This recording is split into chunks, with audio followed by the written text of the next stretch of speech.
Welcome to this episode of the $1 Million Mastermind. I'm Larry Weidel, and before we get started, if you want to know exactly how to win again and again, go to weidelonwinning.com/webinar now to watch something I've put together for you. Now let's get going into this episode of $1 Million Mastermind. I'm here now talking with Bill Richter, and we're going to have some fun talking about his experience in life in the business world and making special things happen. And so, hello, Bill. Hey, Larry, it's great to be here. Thanks for having me. Yeah, we're going to have some fun today, and I'm going to learn a lot of stuff because I don't know about, it's not going to be a tech discussion, but it's interesting to get insight into this world. And because you are the president, CEO of Qumulo, and Qumulo is an American data storage company and offering products and services, help companies manage and keep up with their data. And it's a data world, isn't it? It's amazing. Oh, it is. And when you, the people can help you keep up with that, that's a priceless, necessary service.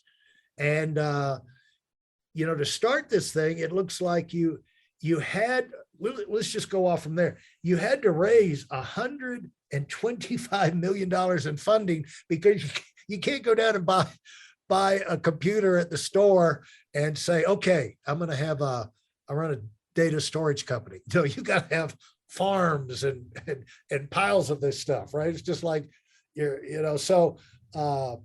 it's a big hardware investment to kick it off. So talk about, let's just dive into it like that. How do you go about raising $125 million? Very carefully. Look, the capital that we've raised, and incidentally, 125 million was just the last round of capital. Since our inception, we've raised over $300 million.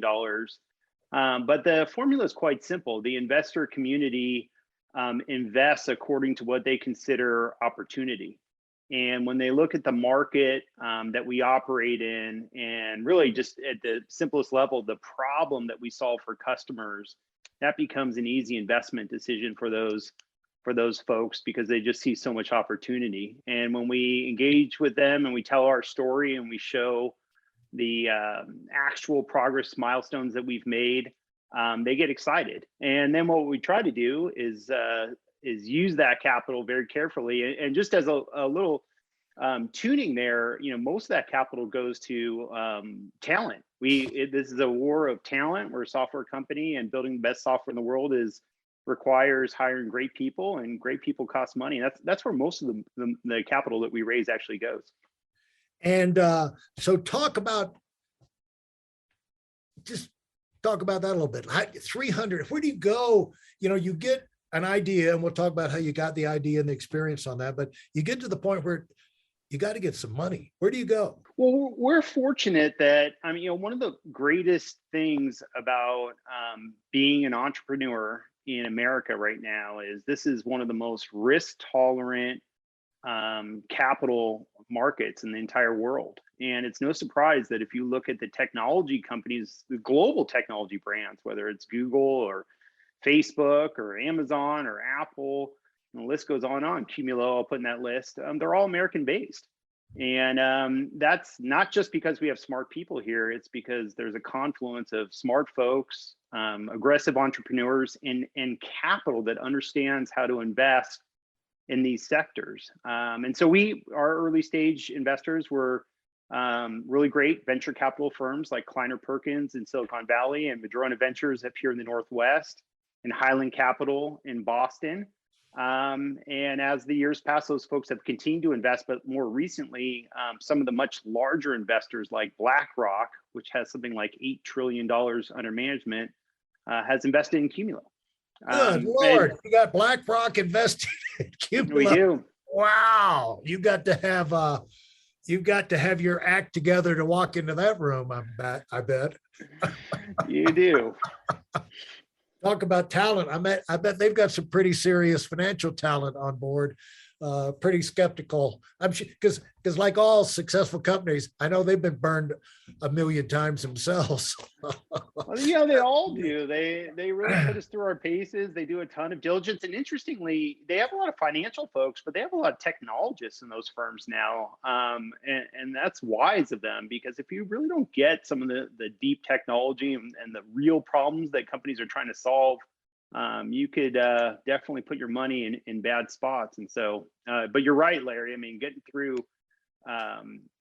into those folks and figuring out how to partner with them and raise a lot of capital is the hard work of any entrepreneur, especially a tech entrepreneur. Yeah, I guess we've gotten past the era where I remember the early 90s. I don't talk about it on this podcast, but my cousin actually was H. Edward Roberts, who invented the personal computer, and out of Albuquerque, and it's where Microsoft came from. You know, Bill Gates and Paul Allen, Yeah. 20 years old, went from Boston down to work for him. And anyway, so I've been forced to be just by, you know, my older cousin, aware of what's going on in the industry all along. But you would, and as a result, you know, you'd go in, and I spent a lot of time on getting our own websites up and information to the field force and financial services spread out. And so as a result, I got more education in that than I really needed. But I'd go in, and it's really funny to go in to hear CEOs, you know, be in a board meeting somewhere, and the CEO comes in with great assurance and starts pontificating on here's how the industry's going, and this works, this, that, the other.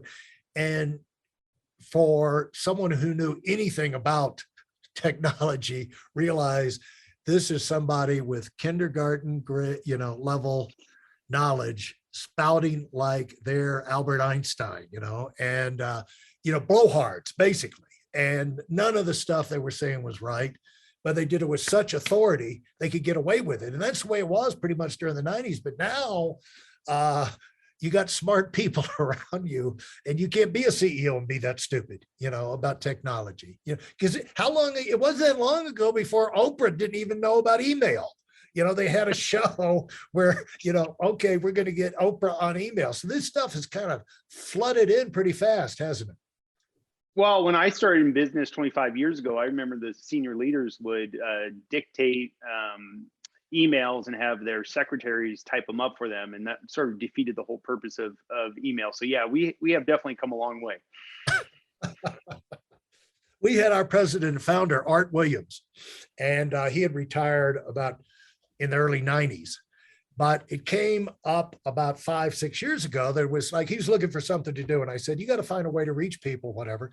So he had an iPad. You know, he's one who's didn't even have, he'd use his wife's cell phone. You know, when he needed a cell phone, he'd have the wife hand him the cell phone, and she'd dial the number, and he would talk. And then, but it came time, and literally, this is a guy worth billions.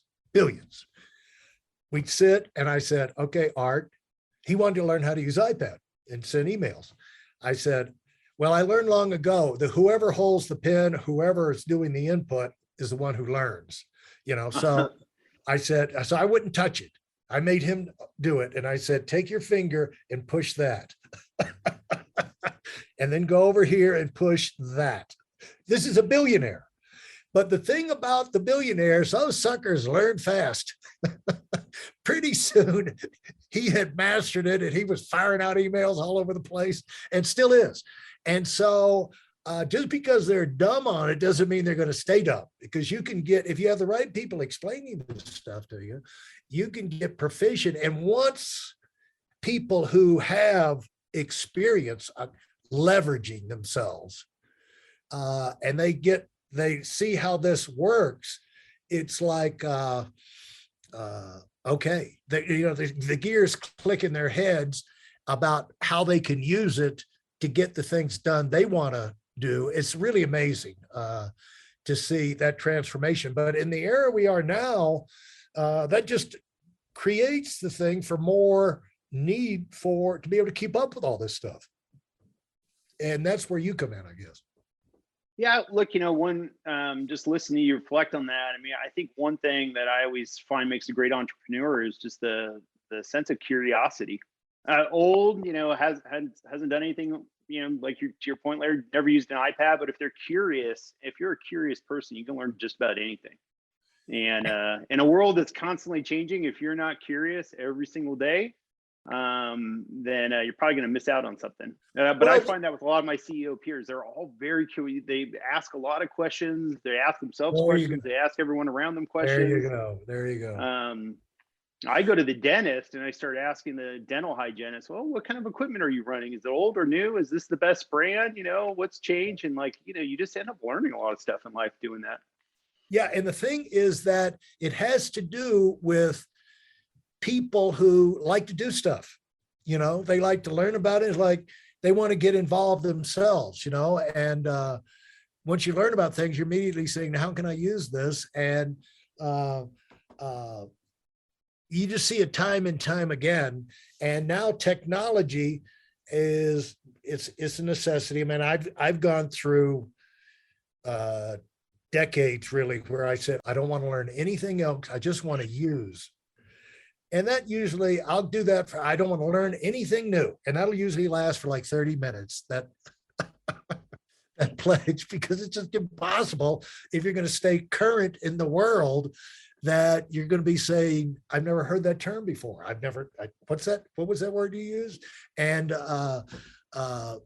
there's just a whole lot out there that's interesting, exciting, and it's evolving, and you keep up with it on the cloud storage.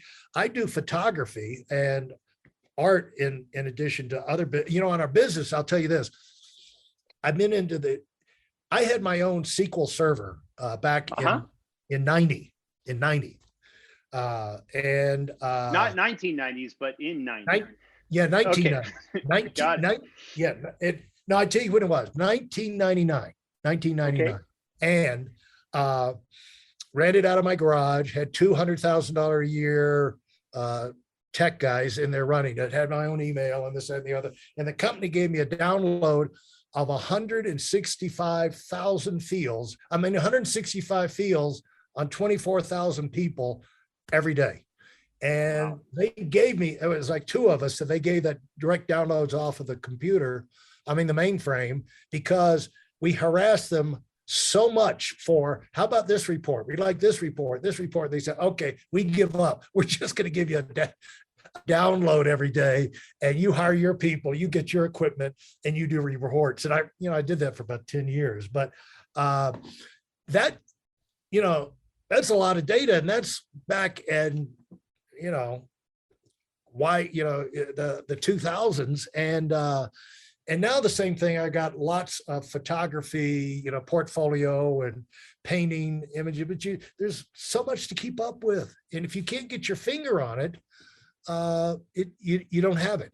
And so with cloud storage, there's no question there's a demand for this. And that's why you see things like Amazon, companies like Amazon moving into it. I've got I don't know what he's, one of my younger cousins' husbands who worked in Amazon. I got to get into this family of yours, Larry. It sounds like an interesting group.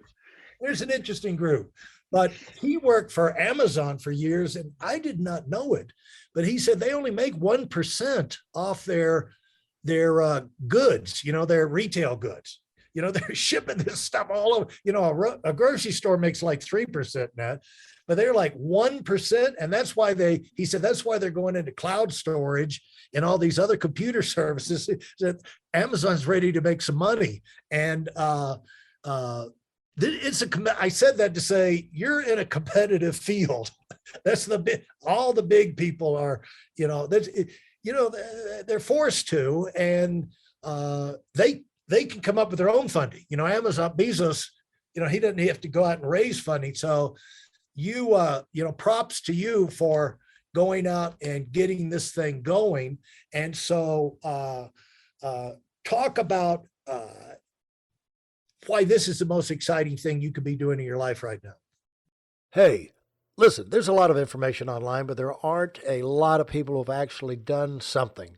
In my case, I've actually built a successful business that's accrued over $5 billion in assets under management and has done well even during trying times. Now, if you want to know exactly how I've done this, go to whiteelmwinning.com/webinar now. I've compressed a decade of learning into 5 short weeks just for those of you who want to give yourself an incredible advantage and are tired of waiting and watching others move up. Yeah, happy to. And I'll just riff on what you just said about, Amazon. And Yeah. by the way, I worked at Amazon. I remember I'm a longtime Seattleite. So I remember it was founded here, and I worked at Amazon for a few years. And it's a great company, but you have to remember, when they were getting started off, everyone looked at them and said, well, gosh, Walmart and Barnes and Noble, and you'll have no chance. They can obviously outdo you here.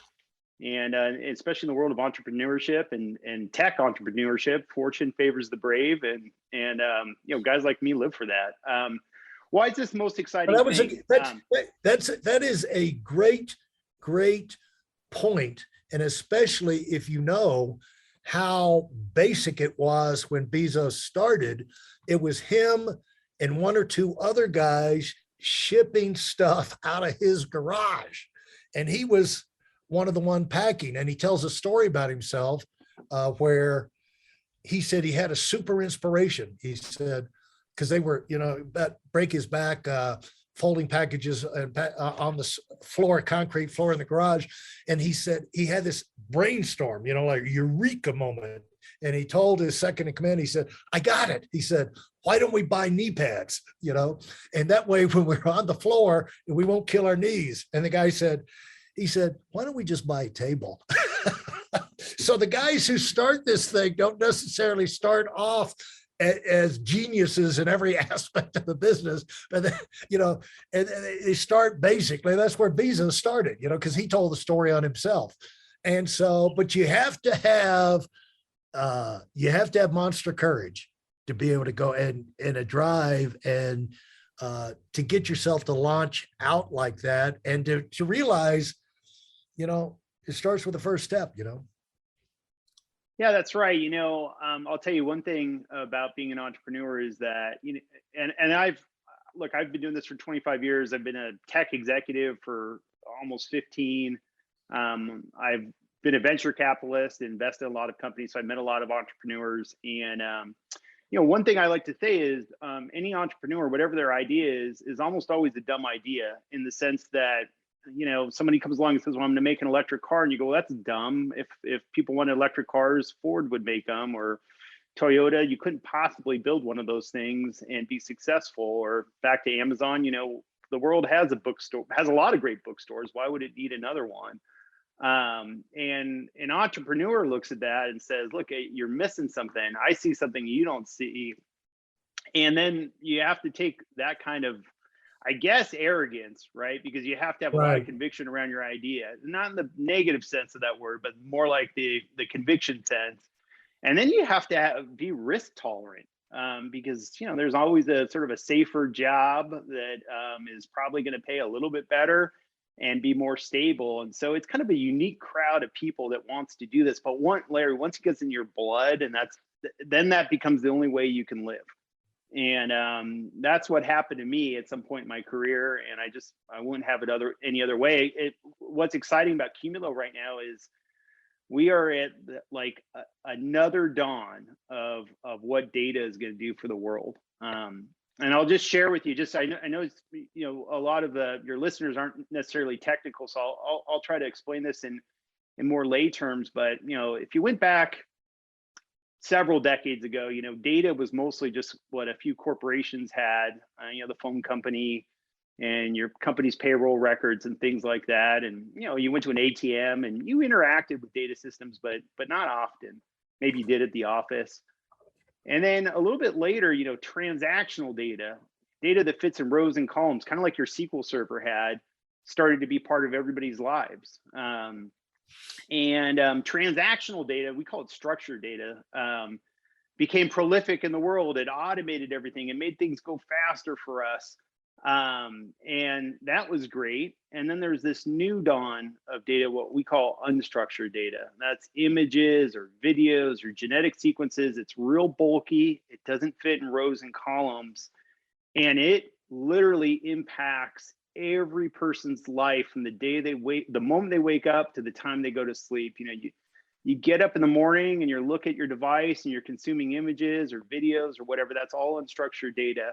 Larry, you live by the ski mountain. Well, the first thing you probably do is check the videos on the mountain Right. and see what the snow looks like, right? That's a video Right. feed that's all digital and is hosted by a website and broadcast to thousands or 10,000 or tens of thousands of users. The smarter companies now are taking satellite images of the parking lots, traffic Right. situations, so that they Right. can start to plan their day. You go to the doctor, hopefully just for a checkup, and they take a bunch of radiological images and create patient records, and those are stored and managed and analyzed by the healthcare organization. The vaccine fighters at the front end of like the pandemic are using massive amounts of unstructured data to go figure out the next new vaccine to roll out. So every element of our life is now sort of dominated by this influx of unstructured data. And where we come in is the management of that data, not just storing it, but managing it and getting use out of it, value, and making it accessible to people was an unsolved problem.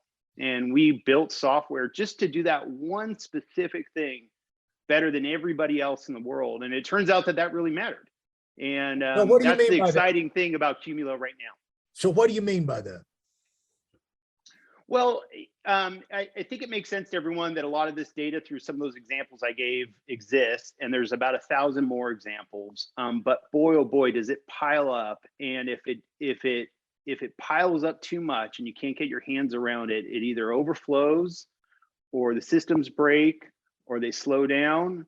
It really floods the organization. And so, if you could create a very simple solution through software to be able to allow organizations to manage that data at any scale and then reason over it really quickly, their lives change like from night to day. And that's what we do here at Qumulo. Give me And give me an example of that with one of your clients or customers, without. well, sure, I'll give you a few examples. Let's say you're a hospital. I mean, that's really relevant right now. We read in the papers about how the rooms are surging, they don't have enough Yeah. capacity. Well, the first thing that a hospital owner thinks about is patient care. Okay, we have to help patients get better. And then the very next thing they think about are doctors and nurses, because it's doctors and nurses that make the patients better.